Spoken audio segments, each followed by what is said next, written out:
মন। জীবনে যখনই কোনো বস্তু বা সুখ স্বাচ্ছন্দ্য অধিক মাত্রায় আপনার কাছে চলে আসে, তখন নিজেকে শ্রেষ্ঠ মনে করার একটা প্রবণতা দেখা যায়, যা হয় আত্মবিশ্বাসে পরিণত হয়, নয়তো অহংকারে। এবার আত্মবিশ্বাস আর অহংকারের মধ্যে অনেক বড় পার্থক্য রয়েছে। আমি এটা করতে পারি, আমি ওটাও করতে পারি, এ হলো আত্মবিশ্বাস।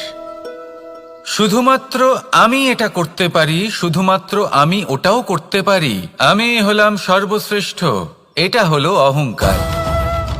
এবার এই অহংকার এর ধ্বনি অনেক দূর প্রবাহিত হয়, আর এর প্রহার সর্বপ্রথম আপনাকে বিপর্যস্ত করে। এবার এই অহংকার এর বিপরীত শব্দ হলো বিনয়, অর্থাৎ নিজের ঊর্ধ্বে উঠে অন্যের বিষয় ভাবনা চিন্তা করা, সংসারের বিষয়ে ভাবা। এই বিনয়ী হবার চেষ্টা করুন, একের থেকে অনেক হওয়ার চেষ্টা করুন এবং একসাথে থাকার চেষ্টা করুন। নিশ্চিত রূপেই আপনি বিকাশের কারণ হবেন। মত্ততা থেকে নিজেকে দূরে রাখুন, অহংকার থেকে নিজেকে দূরে রাখুন। এই মন প্রসন্ন হয়ে বলবে, রাধা রাধা। জীবনের প্রত্যেক মুহূর্ত আমাদের কিছু না কিছু শিক্ষা দেয়, নির্ভর করছে আমাদের দৃষ্টিভঙ্গির ওপর। যেমন নদী হলো আমার অত্যন্ত প্রিয়, নদীতে ভ্রমণ করতে আমার খুব ভালো লাগে। কি বলেন? নদীতে সবসময় নতুন কিছু থাকে, ও পুরনো কিছুই নিয়ে বসে থাকে না। সবসময় প্রবাহমান, কখনো থামে না। ততক্ষণ থামে না যতক্ষণ না সাগরে গিয়ে সমাহিত হচ্ছে। ঠিক এইভাবেই আমাদেরও উচিত নিজের জীবন অতিবাহিত করা, নদীর মতো। প্রত্যেক মুহূর্ত নতুন, তাই সেইভাবেই জীবন যাপন করুন। পুরনো কিছুই একত্রিত করে রাখবেন না, বিগত স্মৃতির মাঝে নিজেকে হারিয়ে ফেলবেন না। এই যে বর্তমান, এই যে মুহূর্ত, সেটাই হলো সর্বশ্রেষ্ঠ। এর মাঝেই জীবন যাপন করুন, নদীর মতো প্রবাহমান হতে শিখুন। আপনি শিখে গেলে তাহলে মনে রাখবেন, আমার আপনার মাঝে বিচরণ করতে বড়ই ভালো লাগবে। যে ব্যক্তি আনন্দের সাথে জীবনের প্রত্যেকটা মুহূর্ত অতিবাহিত করে, কোনো চিন্তা ছাড়াই প্রবাহমান হয়, কখনোই থামে না, যতক্ষণ না মুক্তি লাভ করছেন, এমন ব্যক্তির মধ্যেই রাধাকৃষ্ণ বসবাস করেন। তাহলে আসুন আমার সাথে ভালোবেসে বলুন, রাধা রাধা। আপনি অবশ্যই কোনো গাছ দেখে থাকবেন যেখানে অনেক ফল রয়েছে। সেই গাছের ডালগুলি নিজে থেকেই নত হয়ে যায়। কেন? যাতে মানুষ, প্রাণী, এরা সকলে যাতে সেই ফল খুব সহজে গ্রহণ করতে পারেন। এটাই হলো প্রকৃতির শিক্ষা, এটাই হলো প্রকৃতির নিয়ম। মানুষেরও কিছুটা এরকমই হওয়া উচিত। যদি আপনি সাফল্যের চরম সীমায় পৌঁছে যান, অনেক বেশি ধন অর্জন করে ফেলেন, তখন মনে রাখবেন যে আপনি যেন অহংকারী না হয়ে পড়েন। বিনম্র থাকতে হবে, সেই ধনকে ব্যবহার করতে হবে উচিত কাজের জন্য। সেই ধনের দ্বারা সমাজের মঙ্গল করা উচিত, সকল মানুষকে সাহায্য করা উচিত যাদের ধনের অভাব আছে। যদি ধনী হওয়া সত্ত্বেও আপনি ধনের সদ্ব্যবহার এই সমাজের মঙ্গলের জন্য, তার ভালোর জন্য না করেন, যদি আপনি ধন দান না করেন, তাহলে এই ধন অহংকার রূপী বিষে পরিণত হয়ে আপনাকেই নাশ করবে। তাই ফলে ভরা গাছের মতো নত হয়ে থাকুন, বিনম্র হয়ে থাকুন, দান করুন, আর আমার সাথে ভালোবেসে বলুন, রাধা রাধা। মধু কারই না পছন্দ বলুন তো? অত্যন্ত সুস্বাদু হয় এই মধু, মিষ্টি খেতে হয় এবং তা শক্তিও প্রদান করে। এবং প্রত্যেকটি মিষ্টি পদার্থের মতোই এতেও খুব তাড়াতাড়ি পিঁপড়ে ধরে যায়। অন্যদিকে যদি নুনকে দেখি, তাহলে বছরের পর বছর রাখলেও এতে পিঁপড়ে ধরে না। এবার যদি কথা বলি বন্ধুত্বের, তাহলে বন্ধুত্ব নুনের মতো হওয়া উচিত, মধুর মতো নয়। যারা সামনে এলে শুধুমাত্র মধুর মধুর কথা বলবে, পরে এতে পিঁপড়ে ধরে যাবে। এটা নুনের মতো হওয়া উচিত।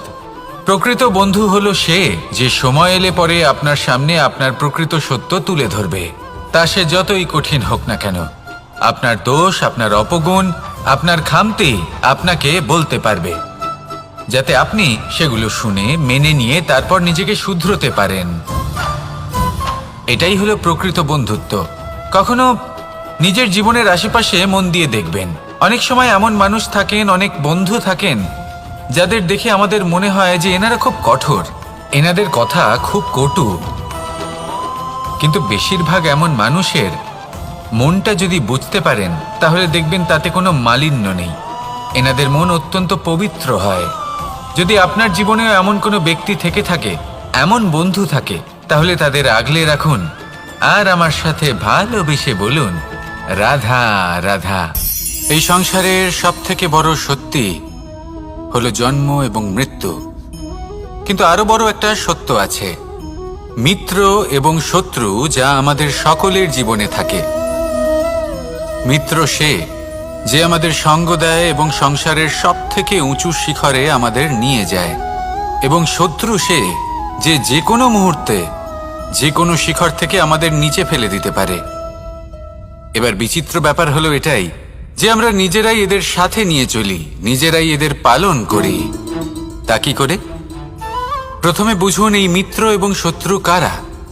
আপনার নিজের মন, আর কেউ নয়। এই মনই হলো মিত্র যখন তাতে ভারসাম্য বজায় থাকে, তা নিয়ন্ত্রিত থাকে, তা পবিত্র হয়। কিন্তু যদি এই মন অনিয়ন্ত্রিত হয়ে পড়ে, যদি আপনাকে সে নিয়ন্ত্রণ করতে শুরু করে, তখন সেই আপনার সবথেকে বড় শত্রু হয়। সেই জন্য এই মনের ওপর নিয়ন্ত্রণ রাখতে শিখুন, এতে ভারসাম্য বজায় রাখতে শিখুন। তাহলে আপনি এমন এক বন্ধুকে পাবেন যে আপনাকে এই সংসারের শিখরে পৌঁছে দেবে। আসুন আমার সাথে ভালোবেসে বলুন, রাধা রাধা। মুক্তোর এই মালা দেখতে কত সুন্দর হয়, তাই না? যিনি ধারণ করেন তাকেও এটা শীতলতা প্রদান করে, আর যে ব্যক্তি দেখে তার চোখও এই দৃশ্য দেখে শান্তি উপলব্ধি করে। কিন্তু ভাবুন, যদি এমন কিছু হয় যে সুতো দ্বারা এই মুক্তোর মালা তৈরি হয়েছে সেটা কেউ ছিঁড়ে দেয়, তাহলে এই মুক্তোর মালা ছিঁড়ে যাবে আর সমস্ত মুক্তো মাটিতে পড়ে যাবে, ছড়িয়ে পড়বে। তখন কি আমরা এটা ভাববো যে এটা তো মাটিতে পড়ে থাকা বস্তু, এটা আমি তুলবো না? ভাববো না, তাই না? আমরা নিচু হয়ে একটা মুক্তো কুড়িয়ে নিই এবং আবার এদের সুতোর মধ্যে প্রবেশ করাই। কেন? কারণ এই মুক্তো হলো বহুমূল্য। এতে কোনো সন্দেহ নেই যে এই মুক্তো হলো বহুমূল্য। কিন্তু এর থেকেও অনেক বেশি বহুমূল্য হলো আমাদের জীবনে আমাদের সম্পর্ক, আমাদের বন্ধু বান্ধব। এই সম্পর্কেও কখনো কখনো বিবাদ হয়, মনোমালিন্য হয়, এগুলোও ছড়িয়ে যায়। আর সেই সময় এই মুক্তোর মতোই নত হয়ে আমাদের এই সম্পর্কগুলিকে হাতে তুলতে হবে, এদের জুড়তে হবে, এদের আগলে রাখতে হবে, কারণ এদের থেকে বহুমূল্য আর কিছুই নেই। আর যদি এই কাজটা আপনি শিখে নিতে পারেন, তাহলে আপনার জীবনের এই সম্পর্ক, এই বন্ধুত্ব সবসময় আপনাকে বল প্রদান করবে, আনন্দ প্রদান করবে, আর এই মন সুপ্রসন্ন হয়ে বলবে, রাধা রাধা। হয়তো আপনার মনে কখনো এই প্রশ্ন আসতে পারে যে ইমারত কেন নির্মাণ করা হয়, কেন উৎসব পালন করা হয়, কেন মানুষ নিজেদের জন্মদিন পালন করেন, কেন দোল, বিজয়া দশমী, রাখি, দীপাবলির মতো উৎসব পালন করা হয়? যদি এগুলো পালন না করা হয় তাতে কি যায় আসে? যদি এই দোল উৎসব পালন না করা হয় তাহলে কি এই সংসার ভুলে যাবে যে নারায়ণের প্রতি ভক্তির কারণে ভক্ত প্রহ্লাদকে অগ্নি স্পর্শও করতে পারেনি? যদি বিজয়া দশমী পালন না করা হয় তাহলে কি এই সংসার ভুলে যাবে যে এই দিনে শ্রীরাম রাবণকে বধ করেছিলেন? যদি আমরা দীপাবলির এই উৎসব পালন না করি তাহলে কি এই সংসার এটা ভুলে যাবে যে অযোধ্যাতে অমাবস্যার এমন এক রাত এসেছিল যে রাত্রে অযোধ্যা পূর্ণিমার থেকে বেশি উজ্জ্বল হয়ে উঠেছিল? যদি এই রাখি উৎসব পালন না করা হয় তাহলে কি এই সংসারের ভাই এবং বোনেরা একে অপরের প্রতি ভালোবাসা কি সেটা ভুলে যাবেন? বিষয়টা ভুলে যাওয়ার নয়, বিষয়টা হলো মনে রাখার। যখন জীবনে আমরা কোনো একটা স্থানে পৌঁছই, উপলব্ধিগুলোর উৎসব পালন করি, যাতে সেই মুহূর্তে আমরা সকলের মধ্যে আনন্দ ছড়াই এবং মানুষ সেই মুহূর্তটা মনে রাখেন। এই স্মৃতিগুলোই মানুষের মধ্যে বিশ্বাসের জন্ম দেয়।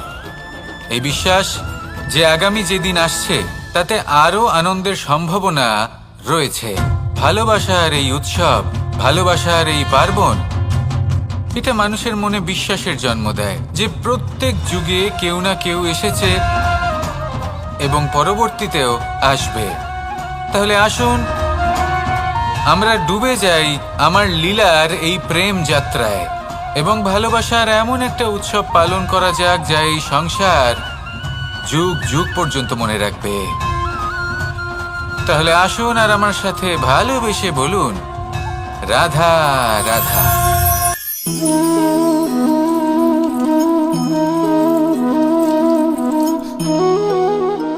এই হলো এক আম গাছ, আর খুব যত্ন সহকারে আমি এটা বড় করেছি। প্রথমে বীজ বপন করেছি, তারপর সিঞ্চন করেছি, তারপর এর থেকে অঙ্কুর বেরিয়েছে, তারপর দিন প্রতিদিন আমি এতে জল দিয়েছি। আস্তে আস্তে ওর পাতা বেরিয়েছে, তারপর ও একটা গাছের আকার ধারণ করেছে। এইভাবেই যদি প্রতিদিন আমি ওর দেখাশোনা করি তাহলে নিশ্চিত রূপে এর শিকড় আরো দৃঢ় হবে এবং একটা বিশাল গাছের আকার ধারণ করবে, যার থেকে কিছু ডাল জন্ম নেবে, আর তাতে আমি পাবো কিছু মিষ্টি সুস্বাদু আম ফল। এবার আম তো সকলের প্রিয়, সকলের পছন্দের ফল, সকলে খেতে চান। কিন্তু আম পাওয়ার জন্য আগে আপনাকে সেই গাছের যত্ন নিতে হবে। যদি আপনি গাছ লাগিয়ে তারপর ভুলে যান তাহলে সেই গাছের কি হবে? তার অস্তিত্বটাই মুছে যাবে, তাই না? আমাদের সম্পর্কগুলো কিছুটা এরকমই হয়। যদি সম্পর্ক জুড়ে আপনি ভুলে যান তাহলে তার অস্তিত্বই মুছে যাবে। তাই শুধুই সম্পর্ক গড়বেন না, তাকে পালনও করুন। নিশ্চিত রূপে আপনার এই সম্পর্করূপী বৃক্ষের ডালে আনন্দের মিষ্টি সুস্বাদু আম ফল নিশ্চয়ই পাওয়া যাবে। তাহলে প্রত্যেক দিন প্রত্যেক সম্পর্ক পালন করুন, তার থেকে আনন্দ লাভ করুন। এই মন ভালোবেসে বলবে, রাধা রাধা। কোনো এক বস্ত্রে যদি ছোট্ট একটা ছিদ্র উৎপন্ন হয়, আর যদি আমরা তার দিকে নজর না দিই, তাহলে সময়ের সাথে সমগ্র বস্ত্র ছিঁড়ে যায় আর কোনো কাজে আসে না। যদি কোনো একটা নৌকাতে ছোট্ট একটা ছিদ্র উৎপন্ন হয়, তাহলে সময়ের সাথে পুরো নৌকাই জলে ডুবে যায়।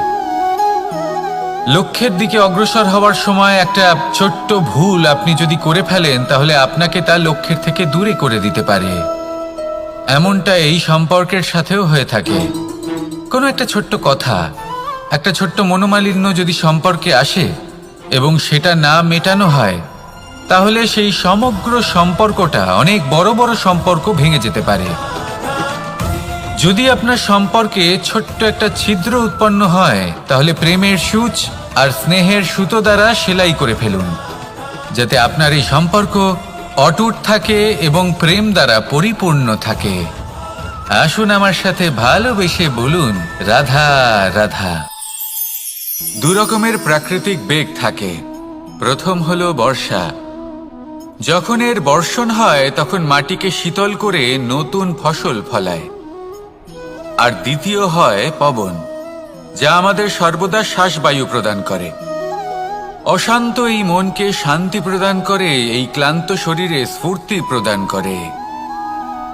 আমাদের জীবনে যত আবেগ আছে তা হয় বর্ষার মতো হওয়া উচিত, নয় হওয়া উচিত পবনের মতো। ক্রোধ, মতভেদ, বিবাদ, এগুলো হওয়া উচিত বর্ষার মতো। অর্থাৎ কিছু সময় পরে যেন এরা নিজে থেকেই ছিন্ন ভিন্ন হয়ে চলে যায়। আর যদি পবনের মতো কোনো আবেগ থাকা উচিত, তা হলো প্রেম, যা সর্বদা শ্বাসবায়ু প্রদান করে, সবসময় সাথে থাকে। একে আমরা অনুভব করতে পারি না, কিন্তু এ আমাদের অনুভব করার জন্য প্রাণবায়ু প্রদান করে। আর যখন চক্রবাতের মতো সে ভয়ঙ্কর হয়ে ওঠে, তখন সমগ্র সংসার বদলে দেয়।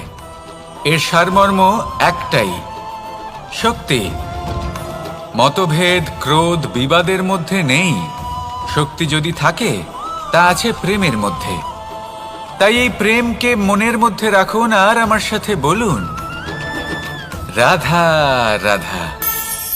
জীবনে দুই ধরনের আবেগ রয়েছে যার কোনো মূল্য নেই। আমার কথার অর্থ এটা নয় যে এদের কোনো গুরুত্ব নেই, গুরুত্ব যথেষ্টই রয়েছে, শুধু এদের জন্য আপনাকে কোনো মূল্য দিতে হয় না। প্রথম আবেগ হলো আনন্দ, প্রসন্নতা। এটা আপনি যে কোনো জায়গায় খুঁজে পেতে পারেন যদি আপনি খুঁজে পেতে চান। আপনি কোনো পুষ্পের সৌন্দর্য দেখে প্রসন্ন হতে পারেন, বায়ুর কারণে যখন একটি বৃক্ষ শিহরিত হয় সেটা দেখে আপনি প্রসন্ন হতে পারেন, একটা ছোট্ট শিশুর কলরব শুনেও আপনি প্রসন্ন হতে পারেন, একটা ক্রন্দনরত বালককে হাসিয়ে আপনি প্রসন্ন হতে পারেন। সবকিছু আপনার উপর নির্ভরশীল। সেখানে আরেকটি আবেগ হলো দুশ্চিন্তা। মানুষ বড়ই দুশ্চিন্তা করতে থাকে। আজ আমি এই কাজ করেছি, সেই বিষয়ে চিন্তা। আজ আমি এই কাজ করতে পারিনি, সেই বিষয়ে চিন্তা। কাল আমাকে এই কাজ করতে হবে, সেই নিয়ে চিন্তা। আমি কি সেই কাজটা করতে পারবো, সেই বিষয়েও দুশ্চিন্তা। চিন্তা সর্বত্র রয়েছে, যার জন্য মূল্য দিতে হয় না। যত চান আপনি একত্রিত করতে পারেন। একটা গুরুত্বপূর্ণ কথা মনে রাখবেন, প্রসন্নতা জীবনের একটা নতুন সূত্রপাত। সেখানে দুশ্চিন্তা হলো জীবনের চিতার সমান। এবার এই দুটি আবেগ হলো মূল্যহীন, দুটোই আপনার সামনে আছে। কোনটা চয়ন করবেন আপনি, দুশ্চিন্তা নাকি প্রসন্নতা? সিদ্ধান্ত আপনারই।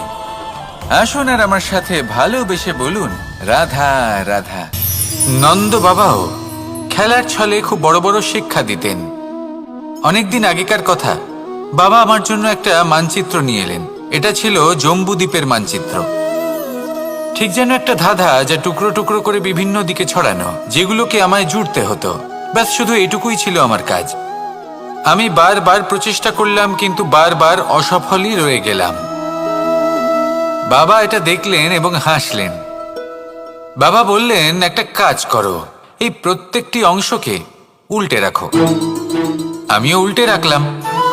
তারপরে দেখলাম প্রত্যেক অংশে মানুষের শরীরের কোনো না কোনো অংশ চিহ্নিত। কোথাও হাত আছে, পা আছে, কোথাও মুখ আছে। বাবা বললেন যে এবার এটা জুড়তে চেষ্টা করো। আমিও জুড়ে দিলাম। মানুষের মানচিত্র পূর্ণ হলো। এবার বাবা বললেন, এটা উল্টে রাখো। মানচিত্র পূর্ণ আকার ধারণ করেছে। আমি বললাম, ঠিক আছে। আমি উল্টে রাখলাম। দেখলাম জম্বুদ্বীপের মানচিত্র পূর্ণ হয়েছে। বাবা বললেন, যদি দেশকে সফল করে তুলতে চাও, শক্তিশালী করতে চাও, স্থির বানাতে চাও, তাহলে সবার আগে দেশবাসীকে একত্রিত করতে শেখো। সকল সৈন্যগণ যখন একজোট হয়ে দাঁড়াবে, তখন দেশের শক্তি আরো বেড়ে যাবে। শুধু তাই নয়, বাবা বললেন, যদি ভালোবাসার সাথে জড়িয়ে পড়ো, তাহলে পরমাত্মাও তোমার সামনে এসে দেখা দেবেন। তাহলে এটাই করুন আর আমার সাথে ভালোবেসে বলুন, রাধা রাধা। আম এবং নিম, এই দুই যে যার স্থানে অত্যন্ত বিশেষ, অত্যন্ত শ্রেষ্ঠ। আম আমাদের শক্তি বাড়ায়, আর অন্যদিকে নিম রোগের সাথে লড়াই করার আমাদের ক্ষমতা বাড়ায়। এবার আম অত্যন্ত মিষ্টি হয়, আর নিম অত্যন্ত তিক্ত। তাই এই কারণে কি নিমের নিরাশ হওয়া উচিত বা নিজেকে ঘৃণা করা উচিত? তার স্বাদ তিক্ত? কখনোই নয়। দেখুন, নিম তিক্ত, এতে নিমের কোনো দোষ নেই। দোষ হলো জিহ্বার, যে মিষ্টি পছন্দ করে, তিক্ত পছন্দ করে না। কিন্তু যদি আপনি নিজের জীবনে নিমের প্রয়োগ না করেন, তাহলে আপনার রোগ প্রতিরোধ ক্ষমতা বাড়বেই না। তাই নিম হলো অত্যন্ত গুরুত্বপূর্ণ। এর থেকে আপনি কি শিক্ষা পেলেন? এটাই যে জীবনে কখনো অন্য কারোর মাপকাঠি দ্বারা নিজেকে পরখ করবেন না। আপনার যোগ্যতা, আপনার বিশেষত্ব, আপনার গুণ, অপগুণ, এই সব কিছু আপনি নিজে বুঝে নিন, সেটাই যথেষ্ট। আসুন আর আমার সাথে ভালোবেসে বলুন, রাধা রাধা। আমরা সকলে জীবনে ঈশ্বরের কাছে কিছু না কিছু প্রার্থনা করি, আর ঈশ্বর যখন আমাদের মনস্কামনা পূরণ করেন, তখন আমরা প্রসন্ন হয়ে যাই। কিন্তু যখন ঈশ্বর আমাদের মনস্কামনা পূর্ণ করেন না, তখন আমরা ভাবি, সন্দেহ করি যে সত্যি ঈশ্বর আছেন। আপনাকে একটা কথা বলি, আপনি যদি ঈশ্বরের সম্মুখে নিজের ইচ্ছে বা মনস্কামনা রাখেন আর ঈশ্বর তা পূরণ করেন, তার অর্থ হলো ঈশ্বর এটা জানেন যে আপনার তার প্রয়োজন রয়েছে। কিন্তু যদি আপনি কামনা করেন আর তা পূর্ণ না হয়, তাহলে শুধু এটা মনে রাখবেন যে ঈশ্বর সেই সব দেখতে পান যা আপনি দেখতে পাচ্ছেন না। দ্বিতীয় কারণ হলো এটা, ঈশ্বর এটা খুব ভালো করে জানেন যে যে ইচ্ছে আপনি রাখছেন সেই ইচ্ছে আপনি নিজের জোরে পূর্ণ করতে পারেন। তাই যদি আপনার ইচ্ছে ঈশ্বর পূর্ণ করেন, তাকে ধন্যবাদ জানান। আর যদি উনি আপনার ইচ্ছে পূর্ণ না করেন, তাহলে আরো ধন্যবাদ জানান। কারণ হয় উনি আপনার মঙ্গল চাইছেন, বা উনি আপনাকে ততটাই যোগ্য বলে মনে করছেন যে আপনি নিজেই নিজের ইচ্ছে, নিজের স্বপ্ন পূরণ করতে পারবেন। নিজের কর্ম করতে থাকুন, জীবনের সামনে এগোতে থাকুন, আর আমার সাথে ভালোবেসে বলুন, রাধা রাধা। একটা গাই আর একটা বাছুরের মধ্যে কেমন সম্পর্ক থাকে? একটা গাই নিজের বাছুরকে ডাকে, আর সেই বাছুর হাজার হাজার গাইয়ের মধ্যে থেকেও নিজের মাকে চিনতে পেরে যায় আর নিজের মায়ের সাথে এসে জড়িয়ে পড়ে। আর কিছুটা ঠিক এরকমই সম্পর্ক হলো আপনার কর্ম এবং আপনার কর্মফলের মধ্যে। আপনি যেমন কর্ম করবেন, আপনার কর্ম আপনার কর্মফলকে ডাক দেবে, আর আপনার কর্মফল কোথাও না কোথাও থেকে আপনাকে খুঁজতে খুঁজতে এসে আপনার সাথে জড়িয়ে পড়বে।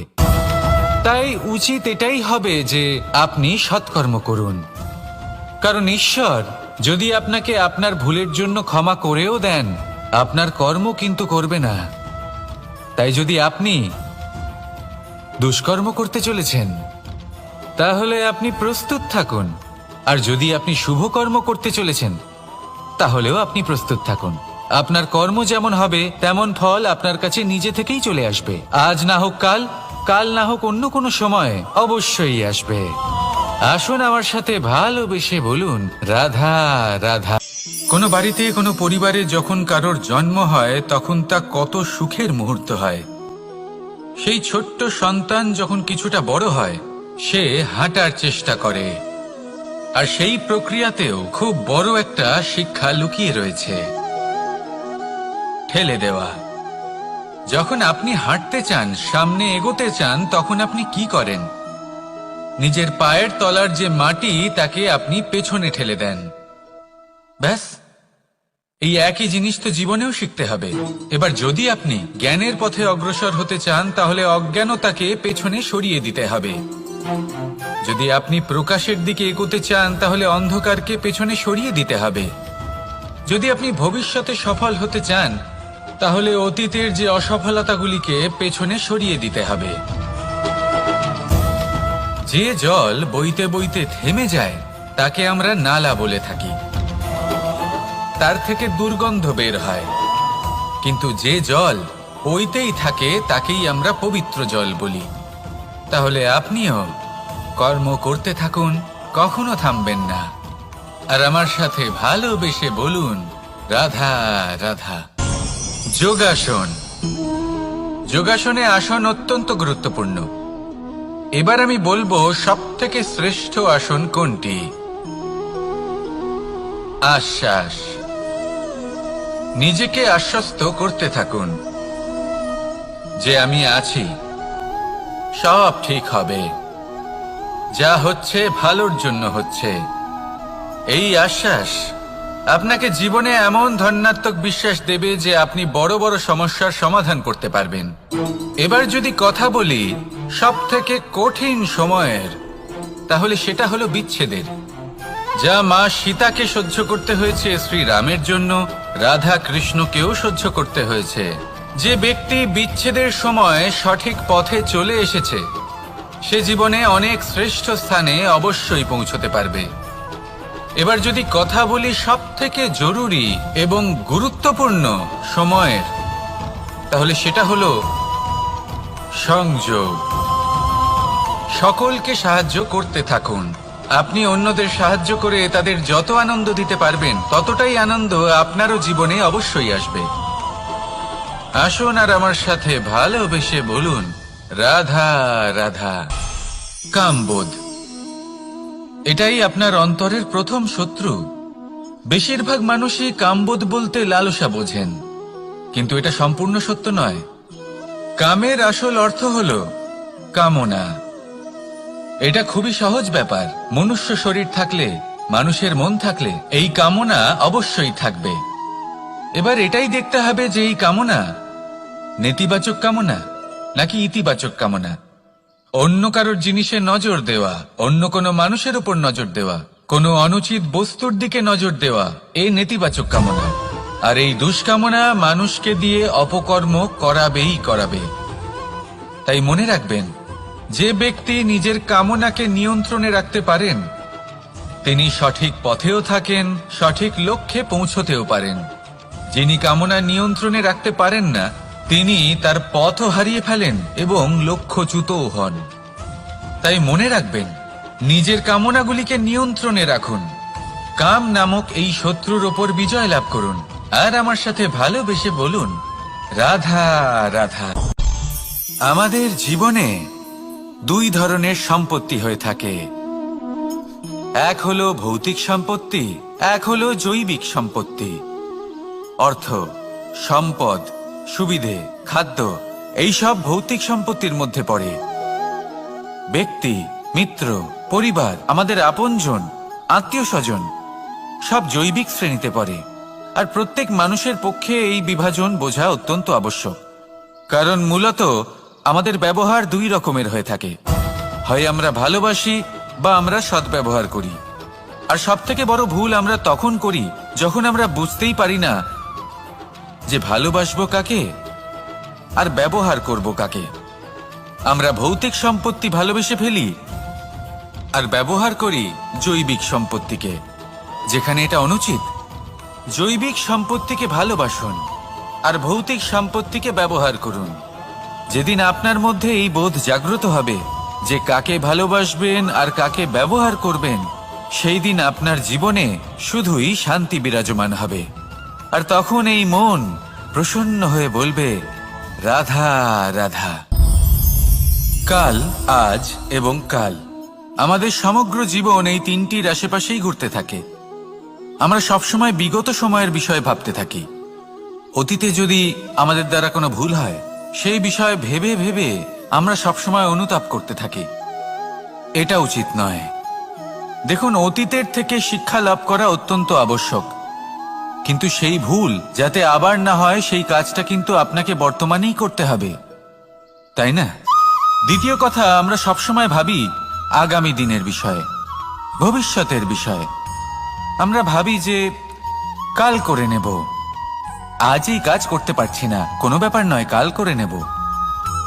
আজ কাজটা শুরু করতেই পারলাম না, কোনো ব্যাপার নয়, কাল করে নেব। আজকের দিনটাই ভালো ছিল না, কোনো ব্যাপার নয়, সেটা কাল করে নেব। ব্যাপারটা বুঝুন, আপনি নিজের সময় নষ্ট করছেন।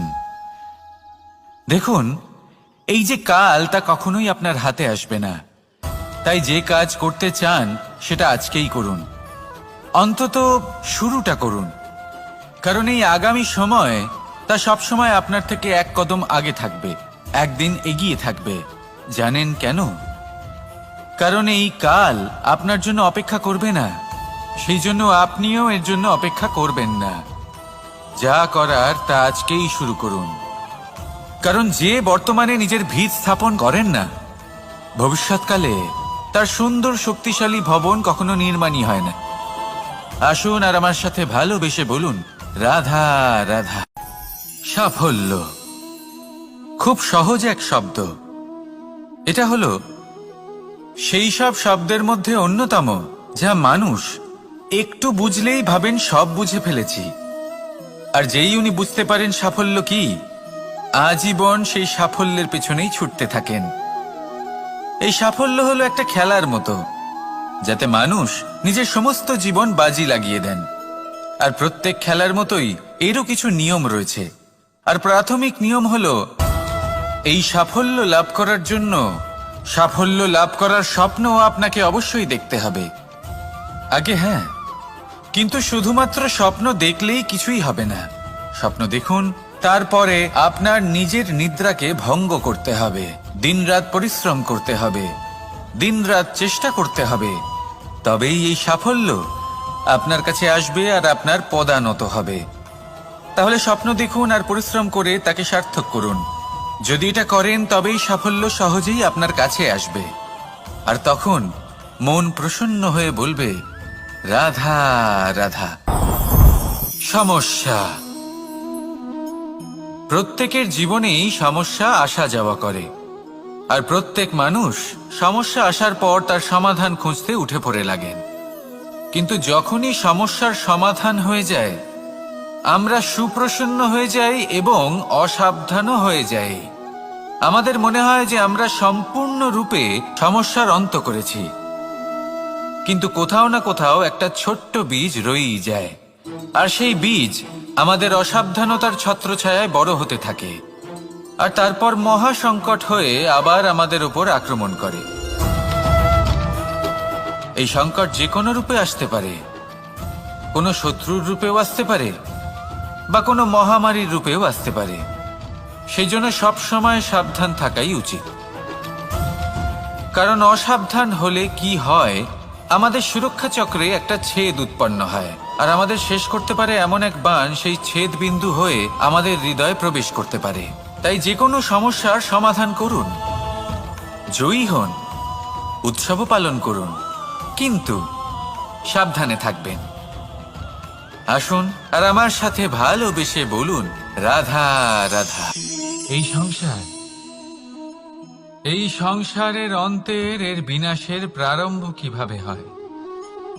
কোনো যোগের মাধ্যমে, কোনো ভয়ানক অসুরের আগমনে, নাকি প্রকৃতির রাগের কারণে? না, এই সংসারের বিনাশের প্রারম্ভ হয় আমি থেকে। এই আমি, এই তুমি, এটা আমি করেছি, ওটা তুমি করেছো, এটা আমার, ওটা তোমার, আদি ইত্যাদি। এই ভাব যখন মনে বাসা বেঁধে নেয়, সর্বপ্রথম ঘর ভাগ হয়, তারপর বসতি, তারপর প্রাণ, আর তারপর দেশ, আর সবার শেষে সমস্ত সংসার ভাগ হয়ে যায়। আর এই ভাগ হয়ে যাওয়া শেষে মনোমালিন্যে পরিণত হয়। এখন এমত অবস্থায় কি করা যেতে পারে? কিভাবে বাঁচা যায় এই পরিস্থিতির থেকে? কিভাবে দূরে থাকা যায় এই বিনাশের থেকে? উত্তর সেই একটাই, করুণা। একে অপরের দরকারগুলি বুঝুন, একে অপরের সমস্যাগুলি বুঝুন, একে অপরের দুঃখের সাথী হয়ে দাঁড়ান, একে অপরের সুখের ভাগীদার হন। আর শেষে যখন এই আমি আমরাতে পরিণত হবে, তখন এই বিনাশ নিজে থেকেই দূরে চলে যাবে। তাহলে আমরাতে বিশ্বাস করতে শিখুন, আর আমার সাথে ভালোবেসে বলুন, রাধা রাধা। এই মুদ্রা।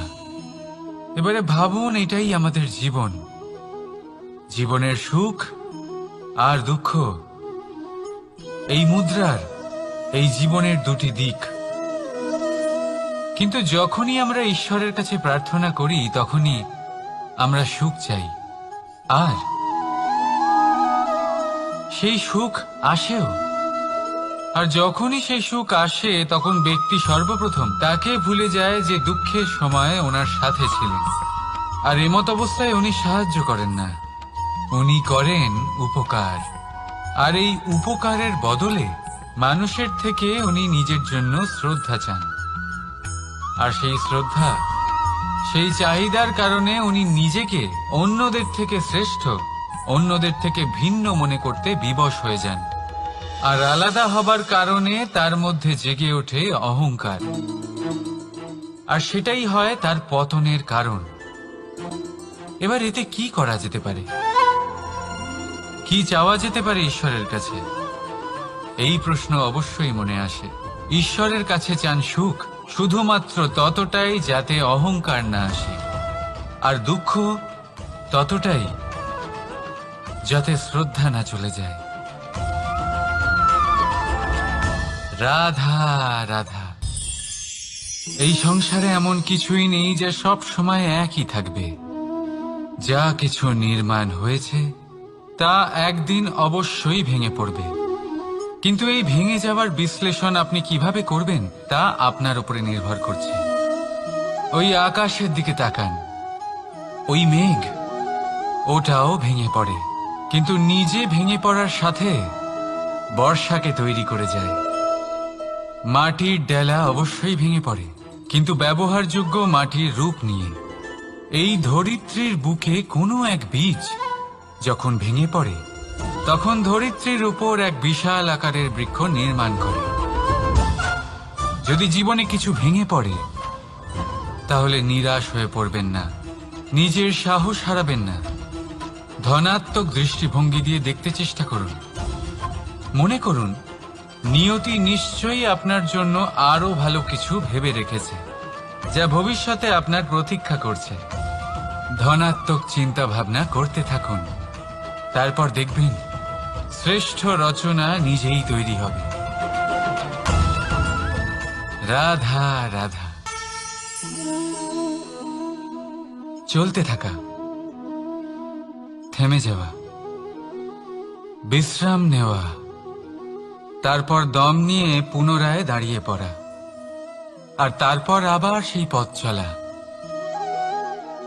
এটা জীবনের অভিন্ন এক অঙ্গ, এটার থেকে আপনি পালাতে পারবেন না।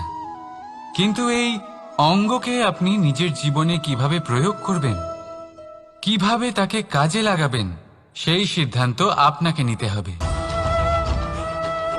যারা হেরে যান তারাও জীবনে থমকে যান, আবার যারা জেতেন তারাও দাঁড়িয়ে পড়েন।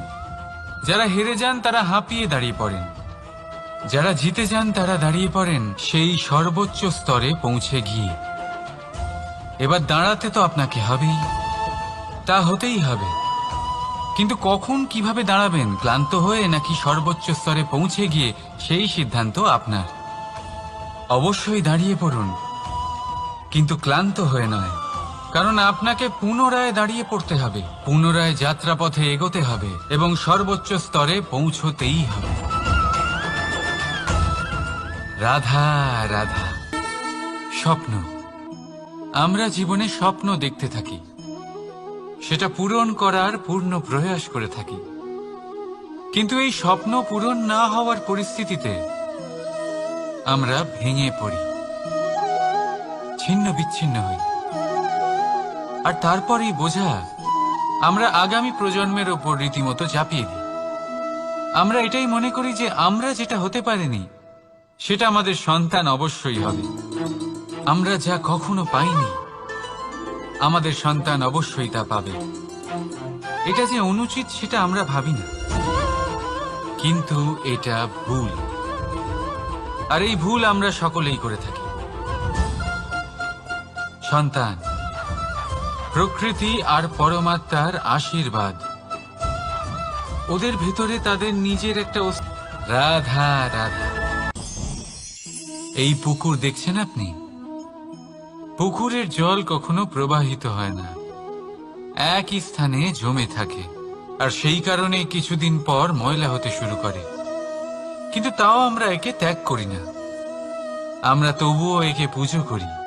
শুধুমাত্র এই কারণে নয় যে অতীতে সে আমাদের তৃষ্ণা মিটিয়েছে, কিন্তু এই কারণেও যে যদিও বা সে ভবিষ্যতে আমাদের তৃষ্ণা না মেটায়, কিন্তু প্রয়োজন হলে আগুন অবশ্যই নেভাতে পারে। ঠিক সেই রকমই হয় আমাদের সম্পর্ক, সম্পর্ক যা আমরা বহু বছর পরিশ্রম করে তৈরি করি, যে দরকার পড়লে আমাদের সহায়ক হয় কোনো না কোনোভাবে। সেই জন্য সম্মান করতে শিখুন এই সম্পর্কগুলিকে, শিখুন এই সম্পর্কগুলিকে অটুট রাখতে। কথায় কথায় এই সম্পর্কগুলিকে ভেঙে দিতে শিখবেন না। রাধা রাধা।